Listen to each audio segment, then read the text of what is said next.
Hey y'all, what's up? Welcome back with another video. So today I'm going to be installing a old wig that I had, and I just basically dyed it blue, baby blue at the roots and indigo blue at the tips. So for me to basically install this wig, I love to do my ball cap method. So that's basically what I'm doing here. I already cut around my ear just so it will be easier for me to cut once everything is dried. So right now what I'm doing is spraying some of this Got To Be freeze spray on there. And then after I do that, I'm going to take a blow dryer and blow dry it. And then I'm going to cut the cap.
Okay, so this is the wig right here. This is a deep wave or a loose wave. I really don't remember the curl pattern, but this is the wig, and I believe is either 14 or 16 inches. And basically, like I said, I dyed the roots of it like a baby blue color, and then the ends was an indigo blue. But previous to me dyeing this wig, it was already like a teal color, like it was another version of blue. I just basically went over it with a darker color. So right now what I'm doing now is I'm placing the wig on my head just for me to position it on the lace, well, not on the lace, but on the wig cap, just to make sure that you know, I didn't cut too much of the wig cap, and make sure that I cut enough. So this is why I'm doing this, because you don't want your lace to be further back than your wig cap. Then you would have to, you know, go through and basically cut it again after you apply your glue. So you want to go ahead and level your lace with your wig cap just so everything's perfect.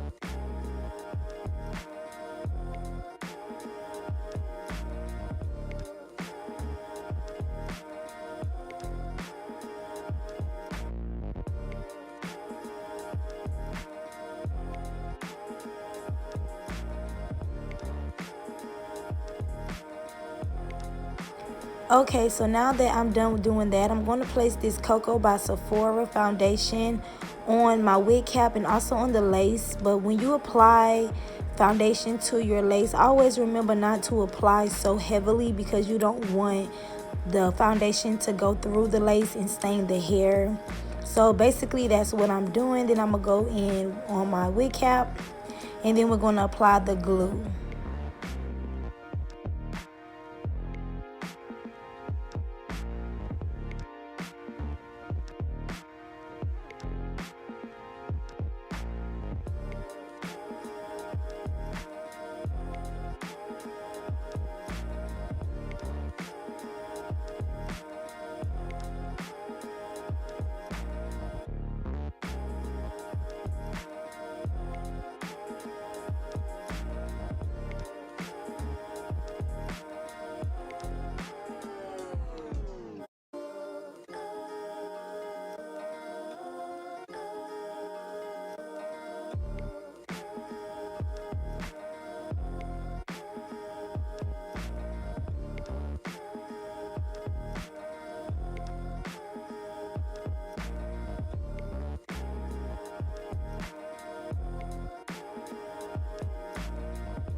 So this glue that I'm using, I need to get another bottle of it, but this is the Ghost Bond. I got this from my local beauty supply store, and I think this was like 19 something. I don't really remember. I done had this glue for like some years, okay? Honestly, I think I had this glue for like since last year or probably the year before that. Like I had this glue so long because when you apply the glue, you don't really have to apply that much unless you put wigs on all the time, like you change your wigs every 2 seconds or every day or something. So you know me, I switch it up. I get braids sometimes, I get fox locks or whatever, so I don't really wear wigs all the time, so it actually lasts me that long. So basically I'm just applying just a thin layer, and then I'm going to make sure that I apply it from ear to ear where the lace is going to lay, and then I'm going to take a blow dryer on like medium heat just so that it can get tacky and cleared, and I'm going to apply another layer, and then we're going to place the wig.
So now that I am done placing my lace down, I actually went in with the blow dryer just to make sure that everything was intact and some more foundation. I decided to do a side part. So right now I'm just doing my baby hairs. I don't have any more mousse, so I'm using the freeze spray, and I don't really like to use edge control just because it make your edges look so greasy looking. So that's basically what I'm doing. I'm going to go in and spray the hair down with some water and some conditioner, and also some I think it's called Break It Fix or Fix It Break, something like that, y'all. It basically helps the hair stop shedding, and it smells so good. So that's basically all that I put on this hair, and then I'm going to come back with the end results. So just continue to keep watching.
Okay, y'all, so this is basically the final look right here. The hair is still wet, so it will kind of like thicken up when it dries, but you know, that good water and conditioner that I put on there will keep a good curl. But I hope you guys enjoyed this video. Thank you guys for watching, and make sure you guys subscribe and hit that like button. I see you guys in the next video, and make sure y'all add me on my Snapchat.